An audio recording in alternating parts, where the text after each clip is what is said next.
সালাতে দোয়া কবুল হয়। সালাতে দোয়া কবুলের তিন জায়গা। একটা হচ্ছে তাকবীরে তাহরিমার পরে আমরা সানা পড়ি না, আমরা তো একটা পড়ি।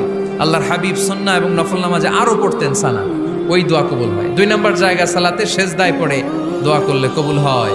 আকরাবু মা ইয়াকুনুল আবদু মির রাব্বিহি ওয়া হুয়া সাজিদ ফাকফিরু ফীহি দুআ। বান্দা যখন সেজদায় লুটিয়ে পড়ে, বান্দা আল্লাহর সবচেয়ে কাছে চলে যায়। তা কিন্তু বিশ্বনবী বলে, সেজদাটা তোমার রবের কুদরতি পায়ের উপরে পড়েছে। সেজদায় পড়ে দোয়া করেন। সালাম ফিরানোর আগে বিশ্বনবী দোয়া করতেন, লা ইউসাল্লিমান্না আহাদুকুম হাত্তা ইয়াতাআওয়াযা মিন আরবা'a। আল্লাহর হাবিব বললেন, চার জিনিস থেকে পানাহ না আছে আমার কোন উম্মত যেন সালাম না ফিরায়। তারা যেন পড়ে, আল্লাহুম্মা ইন্নী আউযু বিকা মিন আযাবিল কবর, আউযু বিকা মিন আযাবি জাহান্নাম, আউযু বিকা মিন ফিতনাতিল মাহইয়া ওয়াল মামাত, আউযু বিকা মিন ফিতনাতিল মাসিহিদ দাজ্জাল।